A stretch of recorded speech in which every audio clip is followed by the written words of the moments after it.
अस्सलाम वालेकुम नाज़रीन, आप देख रहे हैं प्रोग्राम इनसाइट और मैं हूं सैयद मुज़म्मिल। नाज़रीन, जो बल्दियाती इंतखाबात कराची में हुए हैं उसके बाद दो बड़ी पार्टीज़ जो इमर्ज की, उसमें जमात इस्लामी और पीपल्स पार्टी के नाम हैं। और आज हाफिज़ नईमुर रहमान और सईद गनी साहब इकट्ठे बैठे और प्रेस कॉन्फ्रेंस उन्होंने की और जो मेयरशिप के लिए इत्तेहाद है उस पर बात की गई। इसके अलावा जो जमात है उनकी तरफ से पीपल्स पार्टी से इत्तेहाद के लिए मशरूत आमादगी का भी इजहार कर दिया गया है। इसके साथ साथ जो गैर ज़रूरी जो डिले रहा इलेक्शन रिज़ल्ट्स को अनाउंस करने में, उस पर फैफन की रिपोर्ट में कुछ फैक्ट सामने आए हैं और उसके मुताबिक कहा गया कि टर्नआउट जो है वो तकरीबन 20% से भी कम रहा कराची के इंतखाबात में। और इसकी एक बड़ी वजह जो थी वो MQM का बाइकआउट भी था। इसके अलावा जो बल्दियाती इंतखाबात के नताइज में गैर ज़रूरी ताख़ीर हुई, ये कहा गया फैफन की रिपोर्ट में कि इससे इंतखाबी अमल ओवरऑल भी मुतासर हुआ है। इसके अलावा अगर तहरीक इंसाफ के मौक़िफ़ की बात की जाए तो तहरीक इंसाफ ये चाहती है कि कराची में होने वाले बल्दियाती इंतखाबात जो हैं उनको ओवरऑल ही कलअदम करार दे दिया जाए, क्योंकि उनका मौक़िफ़ असद उमर साहब ने आज बयान किया। उन्होंने ये कहा कि आवाम का जो मैंडेट है वो चोरी किया है पीपल्स पार्टी ने। इंतखाबी अमला भी बायस था, पार्टीज़ैन था। और उन्होंने ये भी कहा है कि जमात इस्लामी की जो सीटें हैं वो भी पीपल्स पार्टी की तरफ से चुराई गई हैं, इसीलिए ये इलेक्शन जो है ये कलअदम करार दिया जाए। ये मुतालबा तहरीक इंसाफ कर रही है, जो कि नंबर 3 पर आने वाली पार्टी थी। अगर कौमी असम्बली की पॉलिटिक्स की बात कर ली जाए तो स्पीकर कौमी असम्बली का भी मौक़िफ़ सामने आ गया है। 35 इस्तीफ़े जो उन्होंने मंजूर किए। उन्होंने ये कहा कि सिर्फ़ उन शख्सियात के इस्तीफ़े मैंने मंजूर किए हैं जिन्होंने मीडिया की तरफ से आकर या फिर मुझसे मिलकर इस बात को जो है वो कन्फर्म किया था और इस बात का इजहार किया था कि हमारे इस्तीफ़े मंजूर होने चाहिए और हम इस पर आमादा हैं, इसीलिए ये इस्तीफ़े मैंने मंजूर किए हैं। ये भी उन्होंने कहा कि इस्तीफ़े मंजूर ना हो तब भी कंट्रोवर्सी बनती है, अगर हो जाए तब भी बनती है। और इसके साथ साथ तहरीक इंसाफ के जो सर्कल्स हैं उसके अंदर भी एक हम देख रहे हैं कि मुतहर्रिक हो चुके हैं वो, और कल जो है वो तमाम PTI अरकान को इस्लामाबाद पहुँचने की हिदायत की गई है, क्योंकि इन इस्तीफ़ों की मंजूरी के बाद कहा यह भी जा रहा है कि मज़ीद इस्तीफ़े भी मंजूर करने का प्लान हुकूमत ने तश्कील दे दिया है, ताकि PTI कोई भी जो है वो पावर शेयर ना ले सके असम्बली में वापस आकर। इन तमाम मौज़ूआत पर आज हम बात करेंगे। हमारे साथ मुनीसे जहांगीर साहिबा मौजूद हैं, तजिया निगार हैं, सहाफ़ी हैं। आपका बहुत शुक्रिया।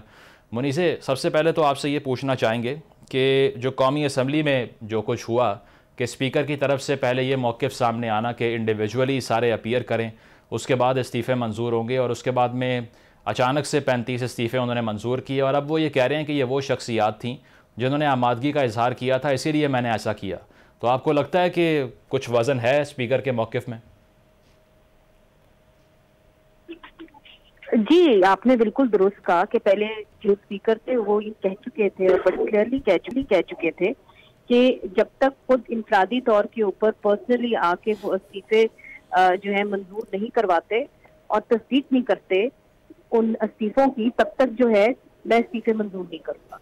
मगर जाहिर है कि ये नहीं चाहते कि जो इस वक्त ऑपोजिशन है वो वापस असेंबलियों के अंदर आए और जो एक अमल है केयर टेकर का, उसके अंदर जो है अपना इनपुट करे। बहरहाल वो जो 70 लोग हैं वो भी अब वापस आके जो एक अमल है केयर टेकर गवर्नमेंट का, उसके अंदर अपना रोल अदा कर सकते हैं। मगर अब सवाल ये है कि चूंकि PTI ने जो है नून लीग के लिए और PDM की जमातों के लिए मुश्किलात खड़ी की हैं, तो जाहिर है उन्होंने भी तो अपनी सियासत करनी है, तो वो भी अपनी सियासत करेंगे। मगर अफसोस की बात यह है कि ये जो एक कंटिन्यूस अनसर्टेनिटी है सियासी, इससे काम कहीं से भी नहीं आ रहा, उसका बराह रास्त असर हमारी मईशत के ऊपर पड़ रहा है। जहां तक हमारी स्टॉक मार्केट है, हमने देखा है कि वहां पे तेजी से जो है उसका रुझान नीचे गया। फिर हमने देखा कि जो रुपए की कदर है वो बहुत तेजी से गिर रही है और इस वक्त फॉरेन करेंसी, खासतौर पे जो डॉलर है वो दस्तयाब ही नहीं है मार्केट के अंदर। तो एक पैनिक मचा हुआ है मार्केट के अंदर। ये नहीं मालूम कि जो IMF के पास हम चले तो गए हैं, मगर उनकी कंडीशंस के तो कब पूरे उतरेंगे और कब जो अगला ट्रांशे है वो कब आएगा, और वो तब तक नहीं आएगा जब तक हम उनकी कंडीशंस ना मांग लें। जहां तक मेरी नवीद कमर साहब से बात हुई जो कॉमर्स मिनिस्टर है, उनका जी उनकी 2 कंडीशंस जो थी जिसके ऊपर उन्होंने कहा था कि हम लचक नहीं दिखाएंगे। एक ये था कि आप टैक्स जो है टैक्स मजीद और कलेक्ट करें। वो आप कहाँ से कलेक्ट करें, कैसे कलेक्ट करें, चाहे आप पेट्रोल की प्राइस ऊपर करें नीचे करें, वो ये कहते हैं कि जी आप टैक्स कलेक्ट करें। यूटिलिटी बिल्स पर भी इजाफे की बात की जा रही है ना? जी बिल्कुल, और गैस के ऊपर भी। तो देखिए कुछ ऐसी चीजें हैं जो पाकिस्तान के अंदर पहले से खराब थी। अब गैस प्राइसेस जो है वो दुनिया में कहीं भी हुकूमत जो है उसको सब्सिडाइज नहीं करती। तो ये एक अलमिया तो है और हमें अपनी इकॉनमी बेहतर करनी तो पड़ेगी, मगर इंपोर्ट्स और एक्सपोर्ट्स के ऊपर भी आप अगर देखें तो बैलेंस ऑफ पेमेंट जो है उसके अंदर भी करंट अकाउंट डेफिसिट वो हमारा बढ़ता चला जा रहा है। हालांकि हमने इंपोर्ट्स के ऊपर बैन अभी लगाया है, मगर उसके ऊपर एक्सपोर्ट मार्केट से अगर आप जो एक्सपोर्ट इंडस्ट्री है उनसे पूछें तो वो कहते हैं कि आपने उन चीजों के ऊपर बैन लगा दिया है जो चीजें हमें एक्सपोर्ट मार्केट के लिए चाहिए होती हैं, जैसे कि केमिकल्स हमें चाहिए होते हैं जी टेक्सटाइल इंडस्ट्री के लिए। आपने टेक्सटाइल इंडस्ट्री के केमिकल्स के ऊपर अगर बैन लगा देते हैं तो फिर टेक्सटाइल की इंडस्ट्री की जो रीढ़ की हड्डी है वो अफेक्ट होती है और उनको जो है नुकसान होता है। तो इसीलिए अगर आपने बैन ही लगाने हैं तो आपको बड़ी केयरफुली लगाने पड़ेंगे। आप इस तरीके से नहीं लगा सकते जिस तरह के आते रहे, आपको बड़ा देख देख के चीजें करनी होंगी। और यही एक प्रॉब्लम है कि शायद इस तरीके से बारीकी से चीजों को नहीं देखा जा रहा, जिसकी वजह से हम देख रहे हैं कि इकॉनमी भी नहीं संभल रही। और दूसरी तरफ आप ये भी देखें कि इकॉनमी कैसे संभलेगी, क्योंकि अगर आपका पूरा जो मार्केट है, हम इकोनॉमिस्ट से जो बात करते हैं वो कहते हैं आपकी पूरी मार्केट जो है वो इंपोर्ट्स की तरफ उसका रुझान है, जो वो इंसेंटिव देती है वो इंपोर्ट्स को देती है, एक्सपोर्ट्स को नहीं देती है। और जब तक आप नहीं इस तरह करेंगे तो तब तक मसला हो जाएगा। दूसरा ये कि एक दुकान होती है तो वो चलती है, तो उसके अंदर अगर दुकान के ऊपर कर्जा भी हो तो अगर दुकान चल रही हो तो ये उम्मीद होती है कि दुकान किसी ना किसी दिन कर्जा वापस पे कर देगी। मगर यहाँ पे हमारी दुकान इसलिए नहीं चल रही क्योंकि हम बनाते कुछ नहीं है, यहाँ पे मैन्युफैक्चर कुछ नहीं होता है, इंपोर्ट सब कुछ होता है, A to Z हमारा सब कुछ इंपोर्ट होता है। तो आपने अपनी लोकल मार्केट को, और इतनी बड़ी आपकी लोकल मार्केट है, we are one of the largest countries जिसे कहते हैं ना in the world in terms of population, और आप यहाँ पे लोकल मार्केट को आपने ग्रोथ की अपॉर्चुनिटी ही नहीं दी, उसको इंसेंटिव ही नहीं दिया। तो आई थिंक कि ये चीजें हम ये नहीं कह सकते कि ये PTI का इसके अंदर गलती है या पाकिस्तान मुस्लिम लीग नून की है। ये एक कई अरसे दराज से बिल्कुल कलेक्टिव फेलियर है। सही, आपका पॉइंट आ गया। अब कराची की बात कर लेते हैं क्योंकि सबसे बड़ा शहर भी वही है और इकोनॉमिक जनरेशन भी मेनली वहीं पर होती है। वहाँ पर जो बल्दियाती इंतखाब हुआ है, इस पर बात करने के लिए हमारे साथ उसामा रज़ी साहब मौजूद हैं, डिप्टी अमीर हैं जमात इस्लामी के। उसामा साहब बहुत शुक्रिया ज्वाइन करने के लिए। पावर शेयरिंग की बात अब हो रही है मेयरशिप के लिए, और पीपल्स पार्टी के साथ सईद गनी साहब की अगर मैं बात कर लूँ तो आज हाफिज़ नईमुर रहमान साहब ने प्रेस कॉन्फ्रेंस भी की। प्लान क्या है और वे फॉरवर्ड क्या है कराची के शहरियों के लिए? अब देखिए मुजम्मिल, इस वक्त जो सूरत हाल है वो पावर शेयरिंग की नहीं है, बल्कि इस वक्त सूरत हाल ये है कि जो हमारा पूरा जमहूरी अमल है हस्बे साबिक वो उसी तरह से दाव पे लगा हुआ है जिस तरह से 1970 में लगा हुआ था, जिस तरह से 1977 में लगा हुआ था। हम आज भी जो है वो सदियों पुरानी जिंदगी के अंदर बैठे हुए हैं, वही मैनुअल रिजल्ट्स हैं, वही फरसूदा तरीक़े हैं, वही जो है गैर पढ़े लिखे प्रिजाइडिंग अफसर्स हैं जो फॉर्म नहीं भर सकते, जिनको कॉलम पे लिखना नहीं आता। आज भी हम उसी माजी की दुनिया में खड़े हुए हैं और वही जागीरदाराना माइंडसेट है, वही जागीरदाराना कल्चर है, वही इजारादारी की सूरत हाल है, वही गर्दन पे पाँव रख के अपनी मर्जी के नताइज हासिल करने की सियासी रवायत है। और उसके नतीजे में बल्दियाती इलेक्शन एक छोटे छोटे हलके होते हैं। कराची में 245 हलके हैं, 235 पे इलेक्शन हुआ है, 235 छोटे छोटे हलकों के रिजल्ट आज चौथा दिन है, 5वां दिन आने वाला है, अभी तक हम अपने नताइज तक नहीं पहुंच सके। यहाँ पे जो है इलेक्शन से पहले धांधली होती है, इलेक्शन के दिन धांधली होती है, इलेक्शन के बाद भी जान नहीं छोड़ते। जो नतीजा आ जाता है उन नताइज को फिर तब्दील किया जा रहा है, एक शबखून मारा जा रहा है, एक डाका जनी की एक वारदातें हैं कि जो जगह जगह जो है वो पीपल्स पार्टी की हुकूमत जो है वो मार रही है। और वही जागीरदाराना कल्चर जो है वो कराची जैसे शहर के अंदर भी लेकर आए हैं, और कराची शहर को उन्होंने पहले गोठ में तो तब्दील कर दिया है, लेकिन अब ये सियासी एतबार से भी कराची को एक सियासी गोठ में ही तब्दील करना चाहते हैं कि जो वो कहेंगे वो सही है और बकिया सब लोग जो हैं गोट के लोग उनके आगे सर झुका के उनके अहकामात को कबूल करें। तो ऐसा नहीं होगा। अभी हम वहीं खड़े हुए हैं जिस दिन इलेक्शन के दिन खड़े हुए थे। मैंडेट चुराया जा रहा है, चुराया भी किया जा रहा है, डाका डाला जा रहा है, मैंडेट के ऊपर डाका डाला गया है।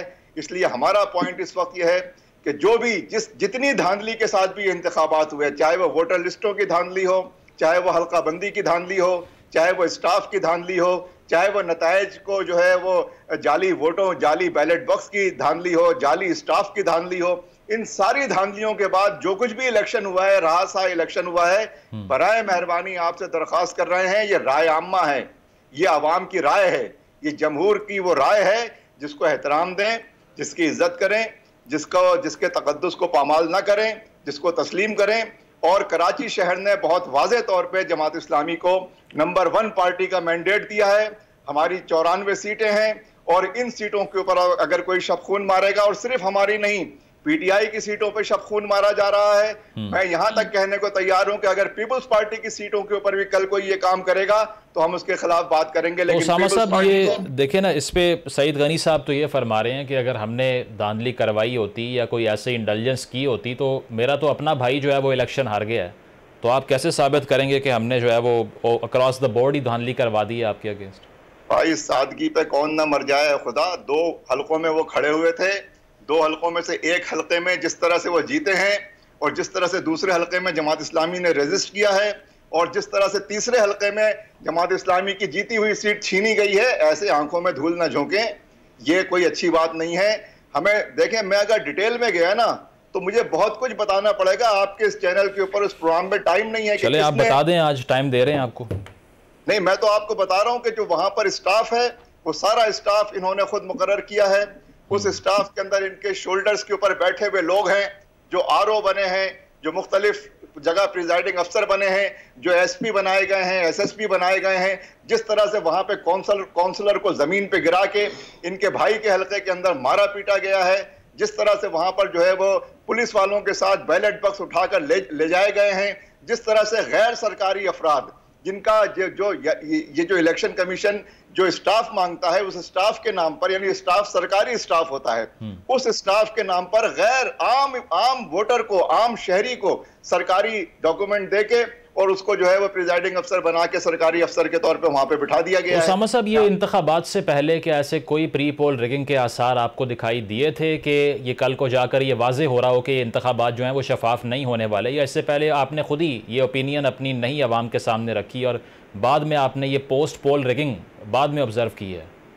नहीं, ये सारी चीजें हम बताते रहे हैं, हमारी रिजर्वेशन है, हम तो बताते रहे हैं कि एक हल्का वो है कि जो 2500 वोटों के ऊपर बनाया गया है, एक हल्का वो है जो 60,000 वोटों के ऊपर बनाया गया है।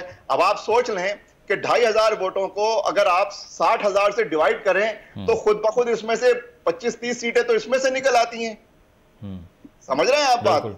हल्का बंदी है, यानी हम अगर एक सीट जीतेंगे तो वो 1 होगी, वो अगर एक सीट जीतेंगे तो वो 2/60 होगी। सही। तो भाई ये इसके बाद आप कहें कि हमारी तो जो है वो 100 सीटें हो गई हैं जबकि आप 70 पे खड़े हुए थे उसके बावजूद। इसलिए ये सारी सूरत हाल है जिस वक्त हम यहाँ पर खड़े हुए हैं। जितने आरओज का तकर्रुर किया गया, ये इलेक्शन कमीशन के लोग नहीं हैं, ये वो स्टाफ है, वो डिप्टी कमिश्नर्स हैं, वो लोग हैं। और अब तो यहां तक खबरें, ये पीपल्स पार्टी ने इनको जो है, ये अपॉइंटेड लोग हैं उनके, यहां तक खबरें आ रही हैं कि बेतहाशा पैसा चल रहा है और जबरदस्त पैसे के जरिए जो आरओज जो हैं इनके नॉमिनेटेड नहीं है, जो वैसे कुछ आटे में नमक के तौर पे होते हैं, उनकी भी बोलियां लग रही हैं। हर तरह की बातें यहां पर सुनने को आ रही हैं, कितनी सही होंगी कितनी गलत होंगी, लेकिन इस पूरी सूरत हाल में आप बताइए, इसका नाम इलेक्शन है। सही सही, आपका मौक़िफ़ आ गया जी। मुनीज़ा साहिबा, आपने ये गुफ्तगू सुनी उसामा साहब की भी, ठीक है? किस सदी में रह रहे हैं या आज भी यूनान में रह रहे हैं? सही, ठीक है सर, पॉइंट आ गया आपका। मुनीज़ा साहिबा, ये फैफन की रिपोर्ट भी सामने आई है जिसमें कहा गया कि जो गैर ज़रूरी ताख़ीर हुई है इससे इंतखाबी अमल मुतासर हुआ है। तहरीक इंसाफ ये कहती है कि पूरा इलेक्शन ही कलअदम करार देना चाहिए। आप अग्री करती हैं उनकी ओपिनियन से, या आपको लगता है कि पाकिस्तान का जो इंतखाबी निज़ाम है, चाहे वो जनरल इलेक्शंस हों या बल्दियाती हों, उसमें इतने लूप होल्स हमेशा होते हैं कि उस पर धांधली या रिगिंग के क्लेम्स किए जाएँ? देखिए, मैं ये कहूँगी कि मैंने तो वो फैशन की रिपोर्ट जो है वो नहीं पढ़ी, इसलिए मैं नहीं उसके ऊपर कमेंट करना चाहूँगी। मगर आपको मैं ये याद दिलाना चाहूँगी कि इमरान खान साहब ने जब कहा कि उनके खिलाफ रिगिंग हुई है, जब 2013 का इलेक्शन हुआ था, तो आपको याद होगा कि उन्होंने कहा था कि जी आप कुछ हल्के जो हैं वो आप खोलें और उस हवाले से आप फिर से जांच पड़ताल करें। और फिर एक कमीशन भी बैठा था, अगर आपको याद हो, जिसके ऊपर इमरान खान साहब ने कहा था कि जी मुझे इत्माद है इस कमीशन के ऊपर, और उन्होंने ये रिपोर्ट शाया की थी जिसके तहत उन्होंने कहा कि जी सिस्टमैटिक रिगिंग नहीं हुई, और जो रिगिंग हुई है वो कहीं इंडिविजुअल केसेस के अंदर हुई है मगर सिस्टमैटिक रिगिंग नहीं हुई। देखिए रिगिंग के जो एक्यूजेशंस हैं जिस दिन इलेक्शन हो रहा था वो हर तरफ से आ रहे थे, जमात इस्लामी का मैं नहीं कह सकती, मगर पीटीआई के अपने जो 3 रुकन हैं उनको अरेस्ट किया गया क्योंकि वो पोलिंग स्टाफ के साथ बदतमीजी कर रहे थे और जो बैलेट पेपर है उसको छीन रहे थे। तो ये तो पीटीआई के खिलाफ भी रिगिंग के एलिगेशंस हैं और पाकिस्तान पीपल्स पार्टी के खिलाफ भी हैं। अब ये देखना है कि क्या ये सिस्टमैटिक रिगिंग थी, जिसका मतलब ये था कि जो रियासत है और जो हुकूमत है, खासतौर पे जो सूबाई हुकूमत है, उन्होंने एक बड़ा प्लान बनाया जिसके तहत उन्होंने सिस्टमैटिक रिगिंग की। जिस तरह के जो आरटीएस सिस्टम फेल हो गया था, क्या उस तरह की एक बड़ी एक्यूजेशन है कि नहीं है, ये देखना अहम होगा। मगर मैं नहीं समझती कि देखिए दुनिया में हर जगह जो है इलेक्शन के अंदर रिगिंग के एलिगेशंस होते हैं और हमने देखा है कि ना सिर्फ पाकिस्तान में, हिंदुस्तान बांग्लादेश में भी होते हैं, मगर ये देखना बड़ा अहम होता है कि क्या ये एक बड़े पैमाने के ऊपर ये एक प्लान्ड हुकूमती सतह के ऊपर ये रिगिंग हुई कि लेकिन मुनीदा साहिबा दुनिया भर में देखें ना एक पॉलिटिकल कल्चर भी होता है कि वहाँ पर जो डिफीट होती है वो एक्सेप्ट कर ली जाती है। पाकिस्तान में ऐसा होता ही नहीं है, चाहे क्लोज मार्जिन से हो, बड़े मार्जिन से हो। आपने 2013 की मिसाल भी दी, 18 के अंदर नून लीग कह रही थी हमारे खिलाफ आरटीएस बंद हुआ, 13 में तहरीक इंसाफ के ग्रीवेंस थे, और अब आकर हम कराची में देख रहे हैं तो तमाम पार्टीज़ ये बात कर रही हैं। तो कल्चर क्या, पॉलिटिकल कल्चर ऐसा है कि वो एंडोर्स कर ले किसी और की विक्ट्री को? देखिए ये अनफॉर्चुनेट है। इससे पहले जो है हमने देखा है कि खुशअस्लूबी से एक दूसरे के मैंडेट को एक्सेप्ट किया गया था, चाहे पाकिस्तान पीपल्स पार्टी हो चाहे पाकिस्तान मुस्लिम लीग नून हो। मगर देखिए सदर ट्रंप का भी तो एग्जांपल हमारे सामने है। जी। और वो पाकिस्तान वो पाकिस्तान में तो नहीं है, वो तो अमेरिका जो सबसे ताकतवर, वो तो जी रेयर केस है ना, वो पॉपुलिस्ट मूवमेंट बन चुकी है, रेयर केस है। मगर इस तरह के केसेस हमने देखे हैं जो एक राइज ऑफ द एक्सट्रीमिस्ट है और एक जो एक एहतजाजी सियासत है उसका अरूज है, अब सिर्फ पाकिस्तान में नहीं पूरी दुनिया के अंदर। तो बात यह है कि आप दुरुस्त कह रहे हैं कि ये कल्चर बाकी में अच्छा नहीं है और इसके ऊपर इलेक्शन कमीशन ऑफ पाकिस्तान बड़ी तशवीश का इजहार भी कर चुकी है। मगर इसके अंदर जो इंडिपेंडेंट ऑर्गेनाइजेशंस हैं उनको इनवाइट करना चाहिए, उनको इंटरनेशनल ऑब्जर्वर्स को हमारे जो इलेक्शन होते हैं उसके अंदर खासतौर पे जो आम इंतखाबात होंगे ये जरूरी होगा कि जो इंटरनेशनल ऑब्जर्वर्स हैं उनको बुलाया जाए और उनको कई दफा हमने देखा है कि इंटरनेशनल ऑब्जर्वर्स को कई हलकों में जाने की इजाजत नहीं होती सिक्योरिटी रीजन से, बलोचिस्तान में जाने की इजाजत नहीं होती, मगर उनको खुली छूट दी जाए ताकि वो अच्छी तरीके से और रसाई दी जाए ताकि वो अपनी रिपोर्ट शाया कर। इंडिपेंडेंट ऑब्जर्वर होने चाहिए, आपका पॉइंट आ गया। आफ्ताब जहांगीर साहब ने हमें ज्वाइन किया है, तहरीक इंसाफ के रहनुमा। आफ्ताब साहब welcome to the show. PTI ये कह रही है कि पूरा इलेक्शन ही कलअदम करार दे दिया जाए, तो आवाम के लाखों करोड़ों रुपए लग गए सर, वक्त भी ज़ाया हो गया और 2 पार्टीज़ बैठकर मेयर के इंतखाब के लिए कोशिश भी कर रही हैं। तहरीक इंसाफ कह रही है कि इलेक्शन को ही रिवर्स कर दें, वजह क्या है इसकी सर? जी बहुत शुक्रिया, आपने मुझे अपने प्रोग्राम में मौका दिया बात करने के लिए, और जो मेरे साथ शरीके गुफ्तगू हैं उनको मेरा सलाम। देखिए बात यह है कि इलेक्शन करवाना किस लिए? इलेक्शन इसलिए करवाने हैं कि जी लोगों के लिए आवाज़ बन सकें, लोग अपने मुंतखब नुमाइंदों के पास जाके अपनी ज़रूरत की चीज़ें जैसे कि सफाई है, सीवरेज है, जो बल्दियाती काम है उनके लिए आसानी से उनकी रसाई हो और वो जाके अपने मसाइल को हल करें। लेकिन मैं हैरान हूँ, आप यकीन करें मेरी आदत का हिस्सा नहीं है, मैं कभी वो इस तरह नहीं करता कि जी मैं खामखा कोई बात करूं, क्योंकि मैं समझता हूं कि अगर मैंने झूठ बोला तो मैं उसका जिम्मेदार हूं। देखिए बात यह है कि इलेक्शन हो रहा है मेरे हल्के के अंदर, मैं एक मिसाल दे रहा हूँ, एक यूसी की मिसाल दे रहा हूँ आपको, कि वहां पर फॉर्म 11 और 12 लिया जाता है, उसके अंदर रिजल्ट कुछ और है, जब वो दीवार पे चस्पा किया जाता है तो रिजल्ट कुछ और है, लेकिन जब आप शिकायत करने के लिए जाते हैं तो कोई सुनने के लिए तैयार नहीं है। मैं आपको बता रहा हूँ 3 दिन हो गए मुझे, सारा दिन मैं इलेक्शन कमीशन के ऑफिस में, जो कि हमारे डीसी वेस्ट का ऑफिस है, वहां पे बैठ के अभी आया हूँ, कोई तकरीबन आके सिर्फ नमाज पढ़ी है मैंने। अच्छा। लेकिन वहां पर कोई वो कहते हैं कि जी हम कुछ नहीं कर सकते, आप ये रिसीव नहीं कर रहे, आप अपने कैमरामैन को बोले कि मेरे साथ चले, सीटों पे कोई नहीं बैठा हुआ, वो कह रहे कल आइएगा, 3 दिन से कह रहे कल आइएगा। तो आप मुझे बताएं है। और जो डीसी साहब हैं तालपुर साहब, वो माशाल्लाह मुझे कहते, जैसे जाता हूँ कहते चाय पियेंगे आप, चाय पियेंगे आप। वो कल उन्होंने मुझे कोई कम से कम 20 कप चाय पिला दी। सर इससे अच्छा क्या है आपके लिए है भी उनको भाई, उसको उनको ये नहीं पता चल रहा कि उनके घर ऑफिस का चपरासी उसको भी पूछ रहे हैं कि चाय पियोगे आप। तो भाई क्या हो गया, ये लीनियंट मत ना दिखाएं आप अपना काम करें, आप ईमानदारी से काम करेंगे, लोग आपकी इज्जत करेंगे, आप पर एतमाद करना शुरू कर देंगे है। और ये सबसे अच्छा मौका था कि जिस वक्त यहाँ पर फौज भी नहीं थी, रेंजर्स भी नहीं थी, तो बताना चाहिए था कि फौज को भी और रेंजर्स को भी कि हम तुम्हारे बगैर जमहूरियत को मजबूत कर सकते हैं, हमें तुम्हारी जरूरत नहीं है, हम ईमानदारी से इलेक्शन करवा सकते हैं। लेकिन हमने उसका बरक्स किया, उसके बरक्स हमने सारा कुछ किया। आप मुझे बताएं, कल भी मैं बैठा हुआ था चैनल के ऊपर, तो वो रोज ही बैठता हूं तकरीबन 2-2, 3-3 चैनल पर, तो वो मुझसे कह रहे, मैंने कहा यार ये कोई वजह तो बता दो मुझको कि कराची के अंदर आपने कौन से ऐसे हालात पैदा कर दिए जिसकी वजह से कराची शहर कभी भी बल्दियात के अंदर पीपल्स पार्टी के नहीं रहा, कभी उसका मेयर नहीं आया, उसने ऐसा क्या आप लोगों ने कमाल किया? एमक्यूएम ने बाइकआउट कर दिया ना।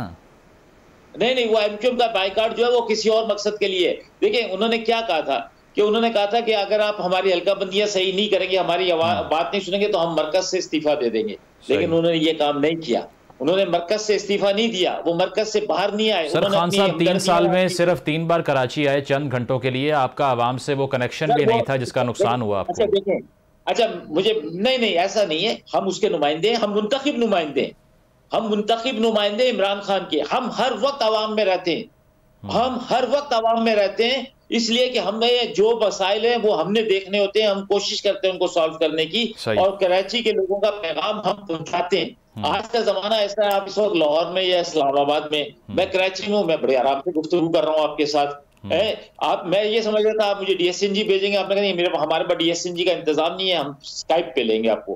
तो आज दुनिया छोटी हो गई है, दुनिया सुकड़ गई है, इसमें ये खत्म हो गया मामला कि आप फिजिकली कहीं पर मौजूद हो। अच्छा, मतलब खान साहब को जाने की जरूरत नहीं है।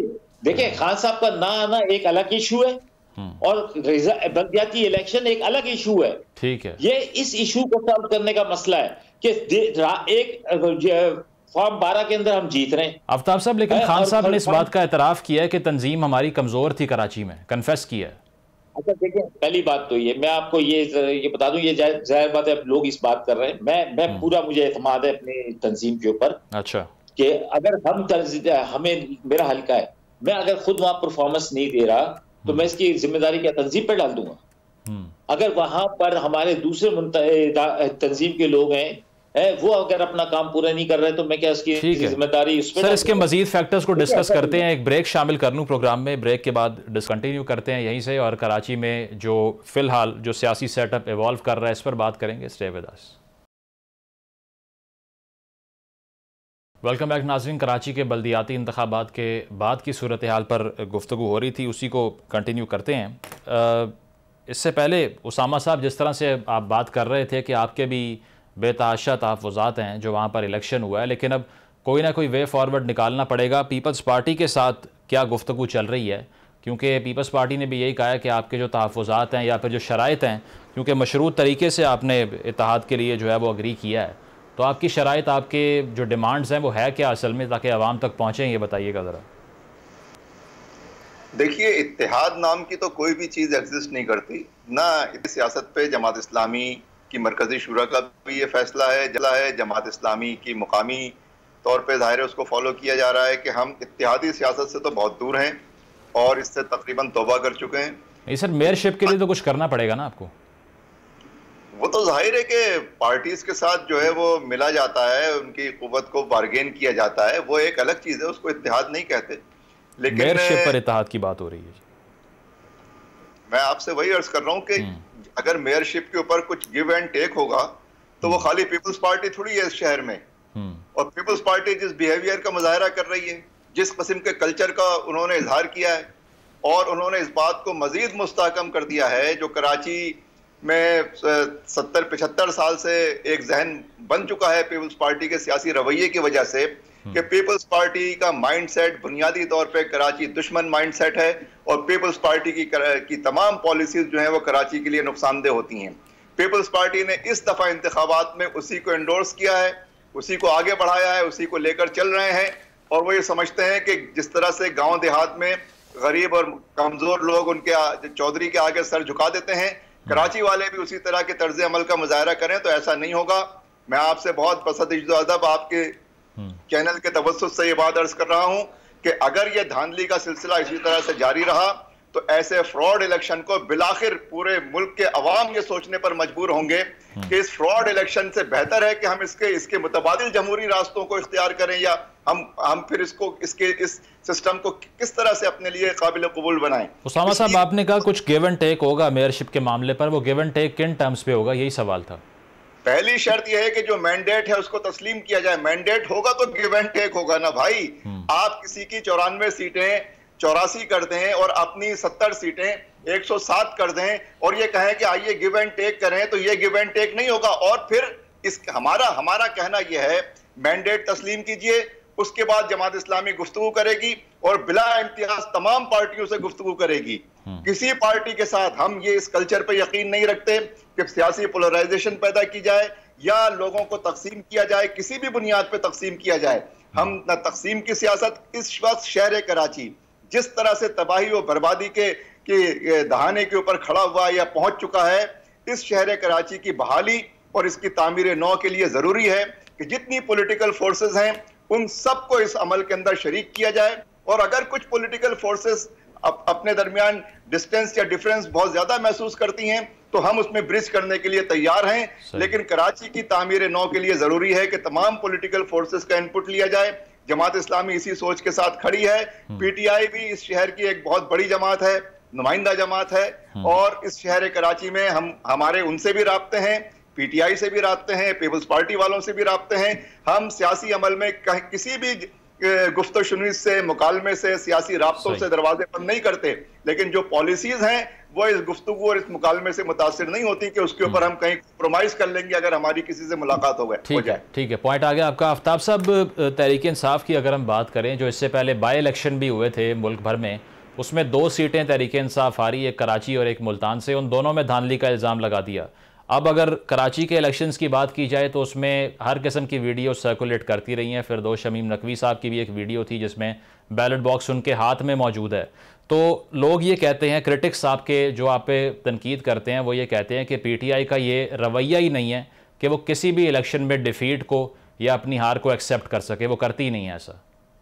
अच्छा, पहली बात तो ये ऐसा नहीं है जैसा आप कह रहे हैं, और मैं रजी साहब की इस बात की भी तायद करूंगा। रजी साहब को चाहिए कि सारी जमातें जो हैं कराची की हकीकतन हमदर्द जमातें हैं, उनके साथ बैठना चाहिए और उसके साथ मिलकर कोई ऐसा लाएमल बनाया जाए जो कराची के आवाम के लिए बेहतरी का सबब बने। जहां तक आपने बात की फिरदौस शमीम नकवी साहब की, फिरदौस शमीम नकवी साहब कर क्या रहे थे? फिरदौस शमीम नकवी साहब उन बॉक्सेस को जो अंदर लाए गए थे उसको सील करके लाया गया था, तो उनको कहा था कि इसको सील खोल के जो तरीकेकार है वो दिखाया जाता है पोलिंग एजेंट्स को और उसके बाद सील किया जाता है। ये पहले से सील करके लाने का जो है, ये तो पहली दफा मैंने देखा कि भाई ये हो रहा, तो उस पर उनका हक बनता है। वो कैंडिडेट थे, उन्होंने उसको खुलवाया और फिर खोल के देख के फिर दोबारा सील करवाई। ये तरीकेकार है। इस तरीकेकार में कोई ऐसी वो नहीं थी कि वो उसमें वो कुछ डाल रहे थे। कैंडिडेट को एक्सेस कैसे मिली बैलेट बॉक्स तक? जी वो अंदर आते हैं ना बैलेट बॉक्स। नहीं, वो उठा लिया उन्होंने। मतलब जब पोलिंग स्टेशन के अंदर बैलेट बॉक्स होंगे ना, जिसके अंदर वोट डाले जाएंगे कास्ट करके, लेकिन वो बैलेट बॉक्स उठाकर उसको चेक करने के बाद को दिखाए बगैर, देखिए पोलिंग एजेंट को दिखाए बगैर आपने सील बॉक्स क्यों लेकर आए? जबकि गर्दिश कराची के अंदर से कितनी गर्दिश हो रही थी कि कहाँ पे सीले मोहरें लग रही हैं, कहाँ पे गाड़ी में से थैले निकाल के स्कूटरों पे लेके जाया जा रहा है। तो इस शकूक को शबात को दूर करने के लिए वो दिखाया जाता है कि जी ये बॉक्स है, ये बिल्कुल एम्प्टी है, अब आपके सामने सील कर रहे हैं। उस पर फिर किसी को कोई एतराज नहीं होता। लेकिन अगर आप पहले से कहीं से सील लेकर आएंगे तो एतराज तो होगा ना कि कहीं अंदर से 5-10 वोट तो नहीं निकल रहे। तो इसमें ये कोई अचंभे की बात नहीं है। अचंभे की बात ये है कि जब आपकी मोहरें लग रही होती है, आपने कराची के अंदर देखा हमारा एक कैंडिडेट, वो सूबाई असेंबली का भी कैंडिडेट रहा है, वो कौमी असेंबली का भी कैंडिडेट रहा है मंदुखेल के आगे, वो अभी भी चेयरमैन का कैंडिडेट था। उसने जब बाहर पकड़ी है, वो बुके पकड़ी, स्टैंप लगी हुई, तो उसको उल्टा दहशतगर्द बना दिया, उसके भाई की एक आंख को जाया कर दिया। उसके एक भाइयों को उसकी हड्डियां तोड़ दी। ये कहां का इंसाफ है? एक कैंडिडेट है आपके कराची के अंदर रहता है, कराची के हर उस पर वो खड़ा होता है, कराची की आवाज बनता है, तो उसके साथ ये जुल्म किया जाएगा। उसके बाद राबिस्तान, हमारा MP है, वो अगर किसी जगह पे शिकायत कर रहा है कि यार ये बंदा जो है ये वो कर रहा है, धांधली कर रहा है, तो उसको क्योंकि वो पीपल्स पार्टी के MNA का बेटा है, इसलिए उसको जो है आपने ये क्यों कहा और ये धांधली कर रहा है, और उसके बाद उसको पकड़ के ले गए। ले जाने के बाद कभी कहते फलाने थाने में, कभी कहते फलाने थाने में, और उसकी पिटाई की। फिर उसको मंगू पे थाने के अंदर से कहा कि आप उतर के भाग जाओ। आफ्ताब साहब, लेकिन जिस तरह से आपने कहा कि कराची के लिए अब मिल बैठ के तमाम जमातों को हल निकालना पड़ेगा, लेकिन पीपल्स पार्टी कहती है जमात इस्लामी से बात हो जाएगी, तहरीक इंसाफ से कोई बात नहीं होगी। अच्छा, उसकी बजाय आपको ये थोड़ा सोचने की बात है कि तहरीक इंसाफ जो है अभी अभी ताज़ा इनकी साजिश का शिकार हुई है।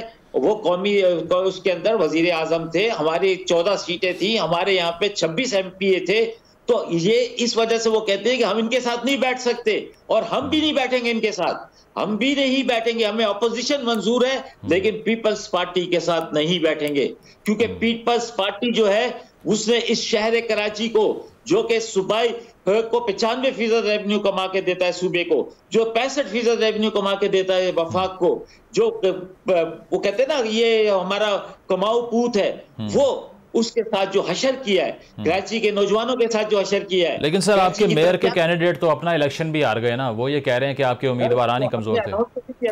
हमने अनाउंस तो नहीं किया था कि जी ये खुर्रमशेर जमान जो है मेयर का वो है, हमने तो अनाउंस नहीं किया था। वो ज़ाहिर है वो फोकल पर्सन है, वो अपोजिशन लीडर है, वो असेंबली के अंदर बोलता है, वो कराची के मसाइल पे बोलता है, तो उसको आपने जब वो मीडिया के अंदर उसकी एक्सेस है तो इसलिए आपने उसको समझ लिया कि वो मेयर का कैंडिडेट था। अच्छा, वैसे नहीं थे मेयर के कैंडिडेट वो, आप कह रहे हैं कैंडिडेट मेयर का। अच्छा, ठीक है, ये नहीं हो सकता, ये धांधली की जो है ना, आप धांधली चलेगी नहीं। ठीक है सर, आपको करानी पड़ेगी, आपको सारा दूध का दूध और पानी का पानी करके आवाम को दिखाना पड़ेगा। सर आपका पॉइंट आ गया सर आपका सही। उसामा साहब आपसे ये सवाल है कि असद उमर साहब फरमाते हैं कि जमात इस्लामी की भी सीटें छीनी गई हैं, तो वो आपके मौक़िफ़ की तायीद कर रहे हैं, लेकिन साथ वो ये कह रहे हैं कि इलेक्शन को कलअदम करार दे दें। आप उनके मौक़िफ़ की तायीद करेंगे इस पे? देखिए, इतनी मुश्किल से तो इंतखाबात हुए हैं, आपको पता है कि इस इंतखाब को करवाने के लिए हमने एक दो नहीं सैकड़ों पापड़ बेले हैं। चले आप कबूल तो करते हैं ना, कलअदम कराने की तो आप बात नहीं करते ना। नहीं, इलेक्शन जो हो गए, फिलहाल जो मैंडेट है भाई उसको तस्लीम करें। इस मैंडेट को तस्लीम करते हुए शहर की एक नुमाइंदा क़यादत को आने दें। मुख्तलिफ सतहों के ऊपर ये बुनियादी तौर पे ग्रास रूट लेवल की क़यादत है, जिससे जमहूरी अमल उसकी यानी समझ लें कि उसकी नर्सरी है ये।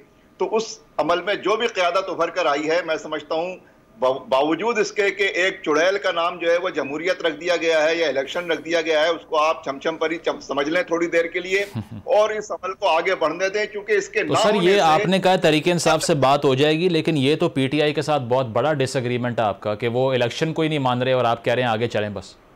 नहीं, मुझे हैरत है असद उमर इस किस्म की गुफ्तगू कर रहे हैं। भाई कौमी इलेक्शन भी ऐसे ही होते हैं, सूबाई इलेक्शन भी ऐसे ही होते हैं, तो फिर तो आप जो भी इलेक्शन हो आप कहें इलेक्शन को जो है वो मैं समझता हूं कि ये इलेक्शन बुनियादी तौर पे जमहूरी अमल, जमहूरी इलेक्शन नहीं है। अच्छा, ये दुनिया में कहीं पे भी इस तरह नहीं होता। मैं आपसे बताऊं, बांग्लादेश और भारत में भी ऐसा नहीं होता।